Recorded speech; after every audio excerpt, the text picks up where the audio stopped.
সম্মানিত দর্শক শ্রোতাবৃন্দ, উপাসক উপাসিকাবৃন্দ, আজকে যে প্রসঙ্গ নিয়ে একটু বলবো, আলোচনা করব, সেটি হচ্ছে আমাদের যে দানোত্তম শুভ কঠিন শিবর দানসভা অনুষ্ঠিত হয়। বর্তমান বর্ষাব্রত বর্ষাবাস চলছে। অক্টোবরের শেষের দিকে আমাদের 3 মাসের বর্ষাবাস, যেটাকে আমরা ওয়া বলি, এই বর্ষাবাস সমাপ্ত হবে প্রবারণা উদযাপনের মধ্য দিয়ে। তো পরের দিন থেকে কার্তিক পূর্ণিমা পর্যন্ত 1 মাস সারা বাংলাদেশ ব্যাপী বিহারে বিহারে এই দানোত্তম দানশ্রেষ্ঠ কঠিন শিবর দান উদযাপিত হবে। কঠিন শিবর দান অনুষ্ঠান নিয়ে যদি বলতে যাই, অনেক কথাই কিন্তু বলার থাকে, আলোচনায় আনা যায়। আমি এক ভিডিওতে সব আলোচনা একটাতে আনতে চাই না, খণ্ড খণ্ড করে ভাগ করে একটু আলোচনা করতে চাই, এবং সুনির্দিষ্ট প্রসঙ্গ নিয়ে অবশ্যই। আর এই আলোচনাগুলোর মূল উদ্দেশ্য হলো, লক্ষ্য হলো, এই যে দেশব্যাপী মাস ধরে শত শত বিহারে শত শত কঠিন শিবর দান অনুষ্ঠিত হয়, এবং আমরা এক ধরনের দান ও কর্মে মেতে উঠি। কঠিন শিবর দানকে কেন্দ্র করে পুরো বৌদ্ধ সমাজ 1 মাস ব্যাপী কঠিন শিবর দানে মেতে ওঠে। তো এই কঠিন শিবর দান সম্পর্কেও কিন্তু আমাদের কিছুটা জানা যথাযথ বলে আমি মনে করি। বিশেষ করে কঠিন শিবর দান আমরা যারা করি, উদযাপন করি, আমি মূল কথাই যাই। আমি বলতে চাচ্ছি, মূল প্রসঙ্গ অর্থাৎ আমার একটি প্রশ্ন, সে প্রশ্নের সমাধানেই হচ্ছে আজকের আলোচনা। মূলত যে বিষয়টা যদি এমনভাবে বলি, আমাদের বাংলাদেশে যেই সকল কঠিন শিবর দান বিহারে বিহারে উদযাপিত হয়, আবারও বলছি, আই রিপিট, আমাদের বাংলাদেশে মাসব্যাপী শত শত বিহারে শত শত যে কঠিন শিবর দান অনুষ্ঠান উদযাপিত হয়, এগুলির বেশিরভাগ যথাযথ পদ্ধতি মেনে হয় কিনা, যথাযথ পদ্ধতি মেনে হয় কিনা, এই প্রসঙ্গটা নিয়ে একটু করে বলবো, এবং যদি কারো কাজে যায়। কারণ অনেকে আছে, আমরা যারা যথাযথ বিধি মেনে কঠিন শিবর দান অনুষ্ঠান উদযাপন করছি না, তাদের অনেকেই আছেন জানি নাই বলে করি না, জানেন না বলে করেন। তো তাদের উদ্দেশ্যে মূলত, যারা জানেন না বলে ভুল করে করেন, ওইসব থেকে যাতে বেরিয়ে আসতে পারেন, ত্রিপিটকের আলোকে আমি এই প্রসঙ্গটা একটু বলতে চাই। শুধু এই প্রশ্নের সমাধানটাই করব আজকের আলোচনা।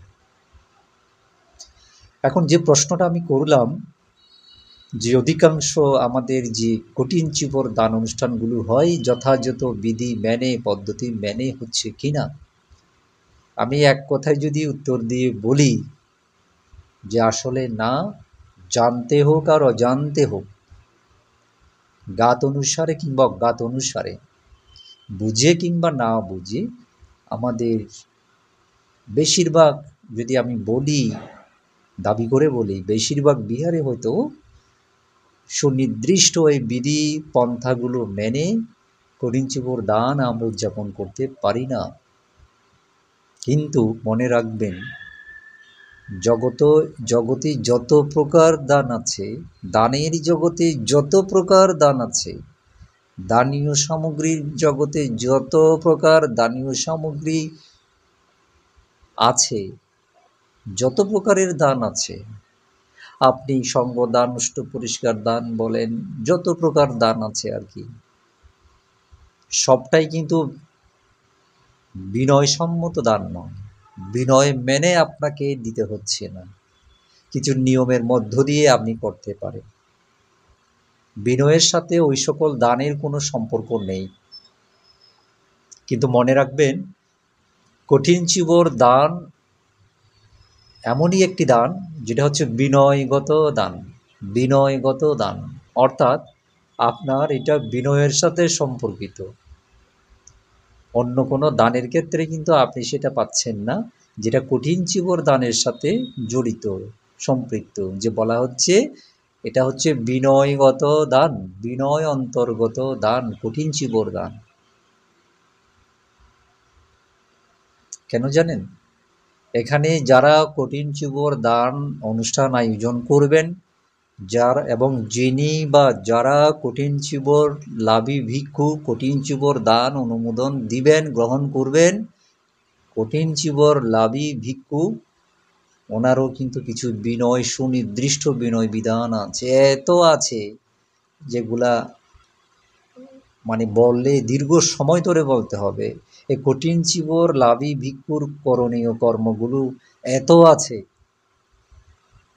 মানে অনেকগুলো আছে। বইয়ে এখন আপনারা সহজেই দেখতে পাবেন, পড়তে পারবেন, অনেকে চাইলে চোখ বুলিয়ে নিতে পারেন।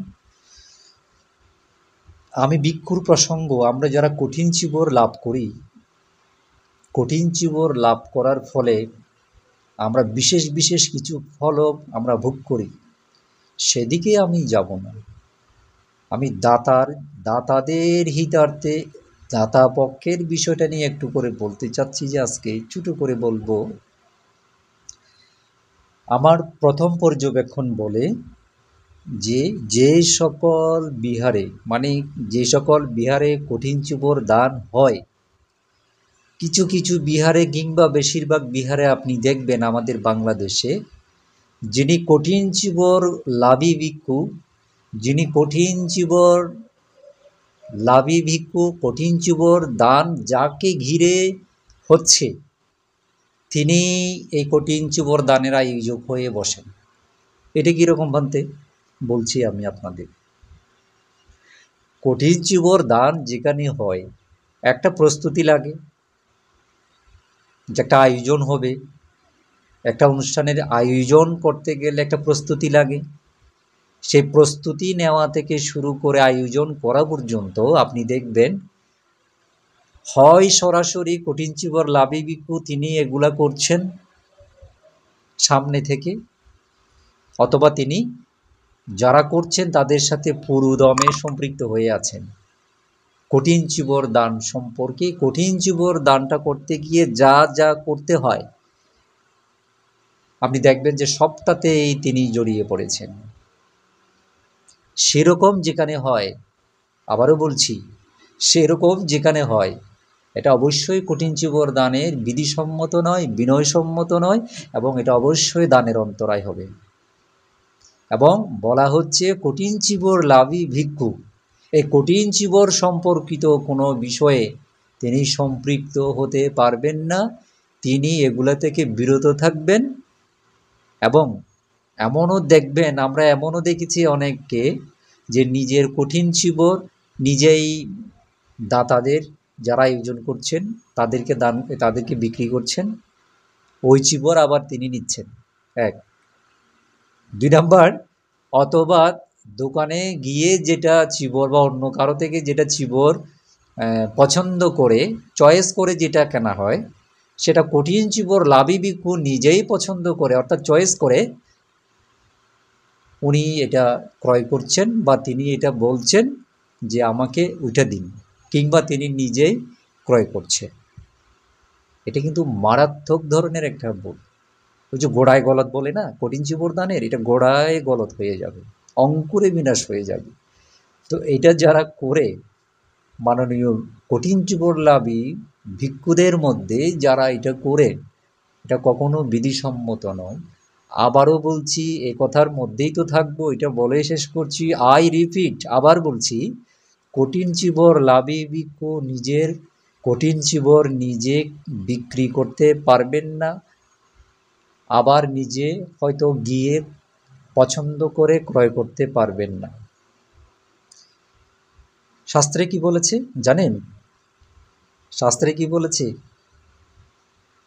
এই যে বর্ষাকাল এখন মোটামুটি এখনও আছে না, চলছে না, এই বৃষ্টি পড়ছে, এই আবার থামছে, এই রোদ হচ্ছে, কখন কোন সময় কোথায় বৃষ্টি পড়া শুরু হয় আবার বন্ধ হয়, এটা কিন্তু আমরা বলতে পারছি না। আবহাওয়া কেন্দ্র ঠিকঠাক বলতে পারে কিনা সন্দেহ আছে।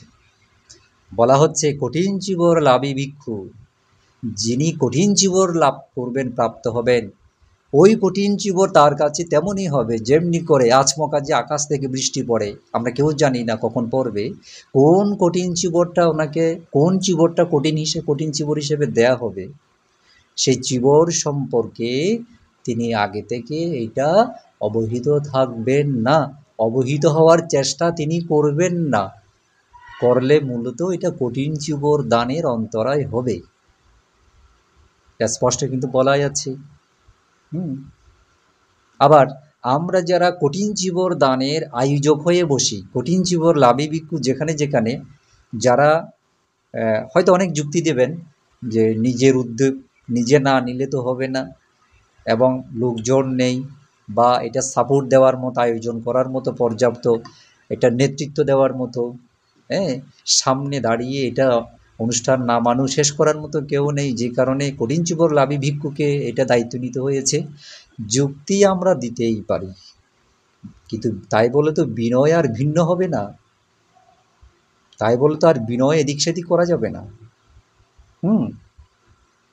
এটা কিন্তু বরাবরই বিনয়ের অন্তরায় হবে, মানে দানের অন্তরায় হবে, বিনয় লঙ্ঘন হবে। জি, যেখানে কোনো ভিক্ষু যে কঠিন চিবর লাভ করবেন তিনি নিজে আয়োজক হয়ে গেছেন এবং তার জ্ঞাত অনুসারে এই অনুষ্ঠান হচ্ছে, তিনি সেটা করতে পারবেন না। এটা কি বলা হয়েছে জানেন? তুলনাটা অনেকের কাছে হয়তো এটা বিব্রতকর মনে হবে, কিন্তু তুলনাটা ওই রকমই যে নববধূ যেমন তার বিবাহ সম্পর্কে সেই আয়োজক হচ্ছে না, সেই নাক গলাচ্ছে না, তার গার্জিয়ান, তার অভিভাবক বা আয়োজক পক্ষ কেউ না কেউ এই অনুষ্ঠান করছে, নববধূ কেবল নববধূ হয়ে আছে, কোনো কিছুতেই নেই। ব্যতিক্রম কিছু হলেও মূলত এটাই তো হওয়ার কথা, তাই না, যাদের গার্জিয়ান আছে। ঠিক বলা হচ্ছে কঠিন চিবর লাভী ভিক্ষু তিনিও ঠিক সেই ভূমিকা পালন করবেন যে কোনো কিছুতেই তিনি ইন্টারফেয়ার করবেন না, তিনি নাক গলাবেন না, তিনি ওগুলাতে সম্পৃক্ত হবেন না, তিনি সব কিছু থেকে নিজেকে বিরত রাখবেন। সব দানের ক্ষেত্রে তো বলা হচ্ছে না, কঠিন চিবর দানের ক্ষেত্রে বলা হচ্ছে। কঠিন চিবর লাভী ভিক্ষু তিনি যদি পুরোপুরি এটার সুফল ভোগ করতে চান, দানের অন্তরায় হোক সেটা না চান, এবং দায়ক দায়িকাদের ফল আরও বেশি হোক, অনুষ্ঠান বা কঠিন চিবর দানটি নিখুঁতভাবে হোক, এটা যদি তিনি চান তাহলে তিনি এই কাজগুলো করতে পারেন না এবং তাকে বিরত থাকতেই হবে। বিনয় কিন্তু সেটা বলে। এই প্রসঙ্গগুলো নিয়ে কিন্তু আরও অনেক কথা বলা যায়, আমি আপাতত আজকের ভিডিওতে বিস্তারিত সবগুলোতে যাচ্ছি